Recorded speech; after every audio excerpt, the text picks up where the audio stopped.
You're supposed to like be confident and you've seen the numbers and everything's going to be fine. People that are confident are full of shit. It's so tight, man. Your picture of voting with your child, which was a beautiful moment. Your journey, I find it fascinating. It's not an easy thing to leave a party. You need to be commended for that. And I'm wondering how you feel about Democrats in general now that you've kind of made common cause with them. Yeah. Well, first, just thanks. I mean, you don't need to say that. It was so fucking obvious to me. Trump was so awful. I had no choice. But you did have a choice. And as most of the party is showing, that's fair. But I didn't feel like I did. As for my vote with my daughter, I think it's important to say this. I think it's important to have both kinds of Republicans. Kamala Harris is going to need some former Republicans who really don't like her and hold the nose for her and check the box. I've written an article targeting those people. I've had some of them on my podcast. But you don't have to love Kamala Harris to vote for her this time, given the threat on the other side. That said, that's not me. I feel great about it. I've never felt happier about my vote. I was very proud to cast my vote for the first woman president, especially alongside my daughter. And the contrast between her and Trump is starker than any contrast in any race I've ever been a part of. It was very easy for me. I feel very comfortable being with Democrats. Democrats can be annoying. Look, there's always going to be fissures inside every coalition. We only have two parties. We have 330 million people. What the Democrats have that Republicans don't really do, constant nitpicking of each other.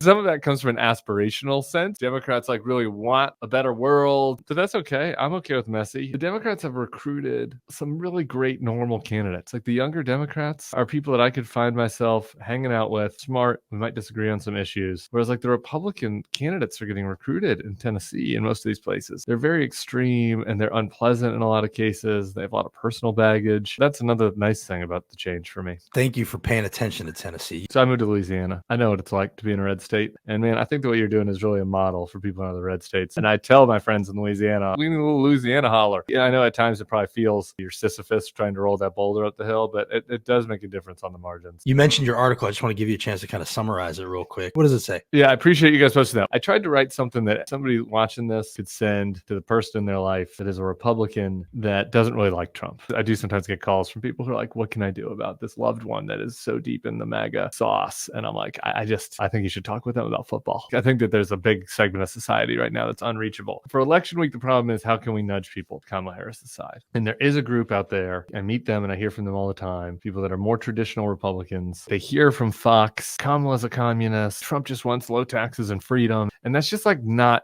true. And so the case I made in the article was basically the risk for Trump is so great. It's not a traditional conservative policy. It's mass deportations, it's tariffs, it's revenge on his enemies, giving Ukraine to Russia. That's not Reagan conservatism. He's going to be 82. He's going to be older than Biden is right now with a bunch of weirdos around him. Last time at the end of his term, the Capitol was stormed. The risk could be so great. And he has the Supreme Court and conceivably all of Congress on his side, and there's nobody to check him. Final point is on the other side, some of the liberals didn't like this point as much, but this article isn't for you guys. Kamala Harris's side, she is going to be constrained by a Supreme Court that's 6-3 the other way, probably by a Republican Senate. She's not going to have the votes or the legal cover do whatever boogeyman socialist far left thing it is. Let me just add to that by saying, as one of the boogeymen, yeah, she won't want to do the things we want her to do anyway. Probably not. Even if she secretly is Justin, and this is all a farce, right. And she's wearing a fake moderate costume right now. Right. There's still a ton of other ways that our system is going to prevent that from being able to go that far. The downside risk of President Kamala Harris is just not that great, and the upside is pretty good. She does believe in America's role in the world. She will want to create more jobs here. That's the thrust of the case. Tell me a little bit about your Steve Bannon run-in the other day. You're out of prison. I wonder if you're reformed. Looking back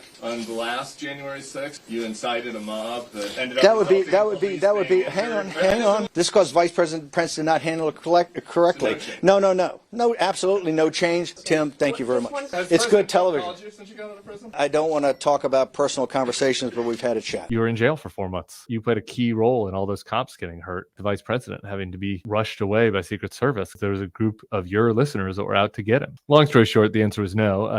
He did not reflect on that. Good to know that they're planning on an encore. I'm very worried about it. They clearly want to kick up enough dust around this to cause chaos, send it back to the House. How worried are you about their ability to do that? Yeah, I'm worried. The midterms really mattered. If we were in a situation right now where Kerry Lake is governor of Arizona, Doug Mastriano is governor of Pennsylvania, we'd be in a bad place right now. The Democrats winning in those key battleground states does make the steal a lot more complicated. Congress did not do a lot of good stuff, but they did change the Electoral Count Act in certain ways that is helpful. There's still bad judges out there. Like this is not to say, oh, we're good. A couple of things happened between 2020 and now that make it a little more complicated for them. Thank goodness. The situation that worries me is a Bush-Gore situation where Kamala is Bush. It's actually really close. Trump is not going to do the right thing like Gore did. If you get it to the Supreme Court, then I worry about that court. Oh, I don't worry about it. I think it's no question what they would do. Yeah, right. They go the other way. A lot to be concerned about. That's why House races really matter. Democrats taking back the House, I think it's going to be important. They're not hiding that they're going to try to do it. If it's 2000, I think that